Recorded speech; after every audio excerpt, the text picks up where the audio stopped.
Whenever we hear an opinion and believe it, we make an agreement and it becomes part of our belief system. This little girl grew up, and even though she had a beautiful voice, she never sang again. She developed a whole complex from one spell. This spell was cast upon her by the one who loved her the most, her own mother. Her mother didn't notice what she did with her word. She didn't notice that she used black magic and put a spell on her daughter. She didn't know the power of her word, and therefore she isn't to blame. She did what her own mother, father, and others had done to her in many ways. They misused the word. How many times do we do this with our own children? We give them these types of opinions, and our children carry that black magic for years and years. People who love us do black magic on us, but they don't know what they do. That is why we must forgive them. They don't know what they do. Another example, you awake in the morning feeling very happy. You feel so wonderful. You stay 1 or 2 hours in front of the mirror, making yourself beautiful. Well, one of your best friends says, "What has happened to you? You look so ugly. Look at the dress you are wearing. You look ridiculous." That's it. That is enough to put you all the way down in hell. Maybe this girlfriend just told you this to hurt you. And she did. She gave you an opinion with all the power of her word behind it. If you accept the opinion, it becomes an agreement now. And you put all your power into that opinion. That opinion becomes black magic. These types of spells are difficult to break. The only thing that can break a spell is to make a new agreement based on truth.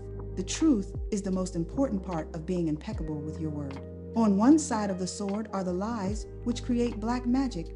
And on the other side of the sword is the truth, which has the power to break the spell of black magic. Only the truth will set us free. Looking at everyday human interactions, imagine how many times we cast spells on each other with our word. Over time, this interaction has become the worst form of black magic, and we call it gossip.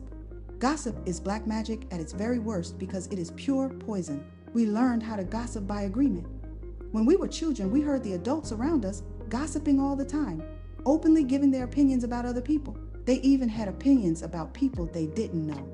Emotional poison was transferred along with the opinions, and we learned this as the normal way to communicate. Gossiping has become the main form of communication in human society. It has become the way we feel close to each other because it makes us feel better to see someone else feel as badly as we do. There is an old expression that says, "Misery likes company," and people who are suffering in hell don't want to be all alone. Fear and suffering are an important part of the dream of the planet. They are how the dream of the planet keeps us down. Using the analogy of the human mind as a computer, gossip can be compared to a computer virus. A computer virus is a piece of computer language written in the same language all the other codes are written in, but with a harmful intent. This code is inserted into the program of your computer when you least expect it, and most of the time without your awareness. After this code has been introduced, your computer doesn't work quite right, or it doesn't function at all, because the codes get so mixed up with so many conflicting messages that it stops producing good results. Human gossip works exactly the same way. For example, you are beginning a new class with a new teacher, and you have looked forward to it for a long time. On the first day of class, you run into someone who took the class before, who tells you, "Oh, that instructor was such a pompous jerk.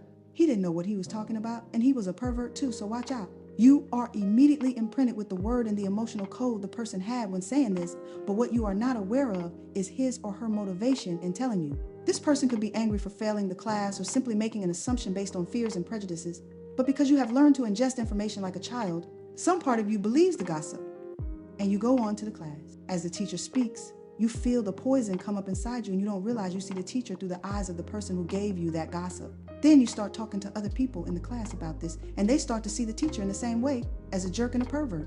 You really hate the class, and soon you decide to drop out. You blame the teacher, but it is gossip that is to blame. All of this mess can be caused by one little computer virus. One little piece of misinformation can break down communication between people, causing every person it touches to become infected and contagious to others. Imagine that every single time others gossip to you, they insert a computer virus into your mind, causing you to think a little less clearly every time. Then imagine that in an effort to clean up your own confusion and get some relief from the poison, you gossip and spread these viruses to someone else. Now imagine this pattern going on in a never-ending chain between all the humans on Earth. The result is a world full of humans who can only read information through circuits that are clogged with a poisonous, contagious virus.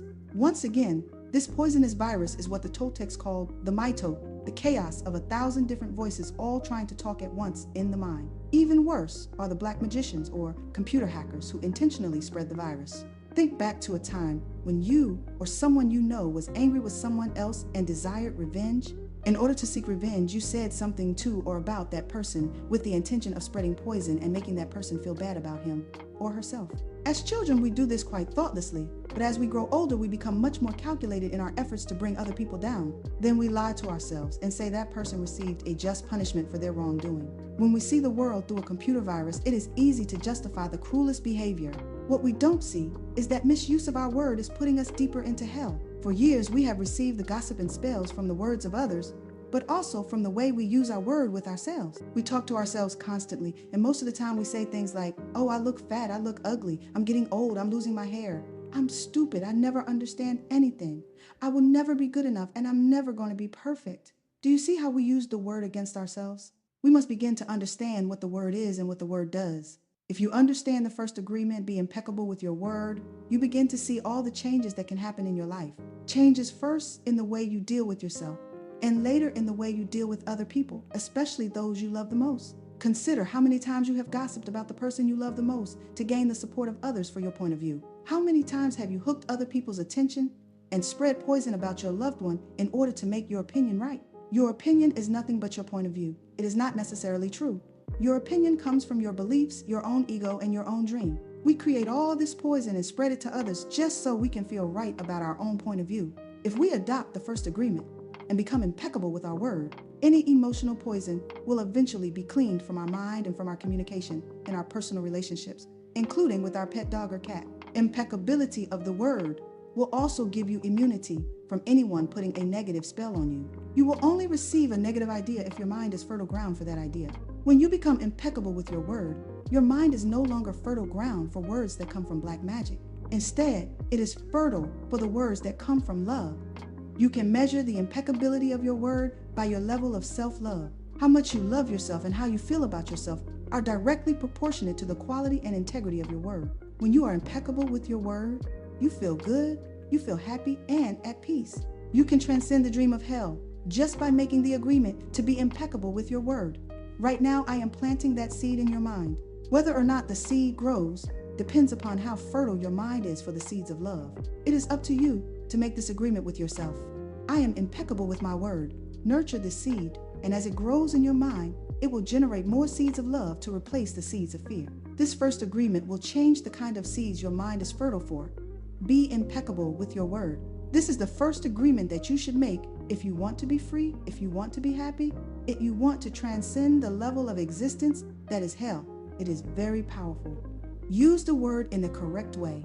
Use the word to share your love. Use white magic, beginning with yourself. Tell yourself how wonderful you are, how great you are. Tell yourself how much you love yourself. Use the word to break all those teeny, tiny agreements that make you suffer. It is possible. It is possible because I did it, and I am no better than you. No, we are exactly the same. We have the same kind of brain, the same kind of bodies. We are humans. If I was able to break those agreements and create new agreements, then you can do the same. If I can be impeccable with my word, why not you? Just this one agreement can change your whole life.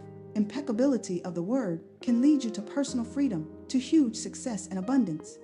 It can take away all fear and transform it into joy and love. Just imagine what you can create with impeccability of the word. With the impeccability of the word, you can transcend the dream of fear and live a different life. You can live in heaven in the middle of thousands of people living in hell because you are immune to that hell. You can attain the kingdom of heaven from this one agreement. Be impeccable with your word. Don't forget to like, share, and subscribe.